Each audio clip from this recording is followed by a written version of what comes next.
గోదావరిలో వరద ఉధృతి గంట గంటకు పెరుగుతూనే ఉంది. ఈ రోజు ఉదయం ధవళేశ్వరం వద్ద 13.70 అడుగులకు నీరు చేరుకోవడంతో రెండో ప్రమాద హెచ్చరిక కూడా జారీ చేశారు. మరోవైపు అధికార యంత్రాంగం మాత్రం ఎట్టి పరిస్థితుల్లో ప్రజలు ఎటువంటి ఆందోళన చెందవద్దు, ఖచ్చితంగా ప్రభుత్వం అన్ని విధాలా ఆదుకుంటుందని చెప్పి చాలా స్పష్టంగా చెప్తున్నారు. అలాగే చూసుకుంటే ఉమ్మడి తూర్పుగోదావరి జిల్లాలో కాకినాడ జిల్లా, కోనసీమ జిల్లా, తూర్పుగోదావరి జిల్లా 3 జిల్లాల్లో కూడా అధికార యంత్రాంగం అప్రమత్తంగా ఉంది. సుదీర్ఘమైన సముద్ర తీర ప్రాంతం ఉన్న కాకినాడ జిల్లాలో అయితే ఇప్పటికే మొత్తం మత్స్యకారులందరినీ కూడా వేటకు వెళ్లకుండా నిషేధం విధించారు. మళ్ళీ తిరిగి చెప్పే వరకు కూడా ఎవరు కూడా ఆ వేటకు వెళ్ళవద్దని చెప్పి స్పష్టమైన ఆదేశాలు జారీ చేశారు. సముద్ర తీర ప్రాంతంలో ఉన్న కొన్ని గ్రామాలు అయితే లంక గ్రామాలను అయితే ఆ గ్రామాల నుంచి తరలించి సురక్షిత ప్రాంతాలకు తరలించారు.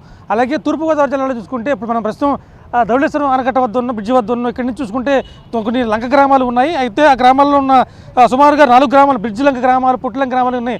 ఈ లంక గ్రామాల్లో ఉన్న సుమారుగా 180 కుటుంబాలను దగ్గరలో ఉన్న చందాసత్రం కావచ్చు, ఇతర సత్రాల్లో కానీ ప్రభుత్వ కార్యాలయాలు, ప్రభుత్వ పాఠశాలల్లో పునరావాస కేంద్రాలు ఏర్పాటు చేశారు. నిన్న మధ్యాహ్నం నుంచే, అంటే ఈరోజు కాస్త ఫ్లో పెరుగుతుందని తెలిసిన తర్వాత, రీడింగ్ పెరుగుతుందని తెలిసిన తర్వాత ముందు జాగ్రత్త చర్యగా ప్రత్యేకంగా నిన్న మధ్యాహ్నమే వాళ్ళని ఆయా గ్రామాల నుంచి ఖాళీ చేయించి పునరావాస కేంద్రాలకు తరలించారు. పునరావాస కేంద్రంలో సుమారుగా 180 కుటుంబాలు, రాజమండ్రికి సంబంధించి 180 కుటుంబాలు అయితే అక్కడ తలదాచుకున్న పరిస్థితి ఉంది. ఇప్పుడు కొద్దిసేపు క్రితమే పునరావాస కేంద్రాలు కూడా పరిశీలించాం. వాళ్ళు కూడా బాధితులైతే మాత్రం సంతృప్తి వ్యక్తం చేస్తున్నారు. అలాగే చూసుకుంటే ఇక ఏజెన్సీ ప్రాంతంలో చూసుకుంటే సుమారుగా 7 విలీన మండలాలు ఏదైతే ఉన్నాయో ఆ 7 గ్రామాలకు కూడా పూర్తిగా రాకపోకలు స్తంభించిపోయి, దాంతోపాటు ముస్లింవెల్లి, భూపతిపాలెం రిజర్వాయర్ పొంగిపోవడంతో సుమారుగా రోజుకి 900 క్యూసెక్కుల నీటిని కిందకి విడిచిపెడుతున్న పరిస్థితి అవుతుంది. అదే భూపతిపాలెం రిజర్వాయర్ తర్వాత నేరుగా వచ్చి ఇది కూడా గోదావరిలో కలవడంతో ఈ ఫ్లో మరింతగా పెరుగుతుంది.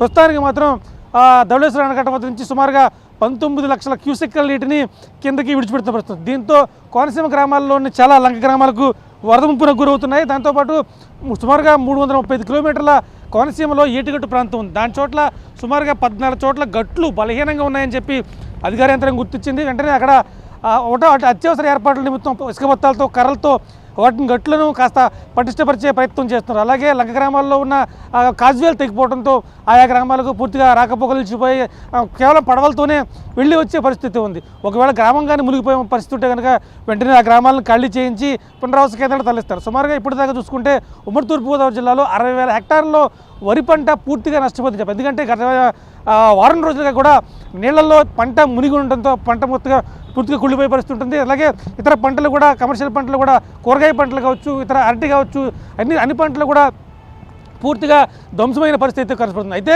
అధికార యంత్రాంగం మాత్రం స్పష్టంగా చెప్తుంది, కాస్త ఈ వరద నుంచి కోలుకున్న తర్వాత వ్యవసాయ శాఖ అధికారులు వస్తారు, మీ పంట నష్టాన్ని అంచనా వేస్తారు, రైతాంగానికి ఎటువంటి నష్టం వాటిల్లకుండా తగిన న్యాయం చేసే విధంగా ప్రభుత్వం అన్ని రకాలుగా ముందు ఉంటుందని చెప్పి ప్రజాప్రతినిధులు అయితే చెప్తూనే ఉన్నారు.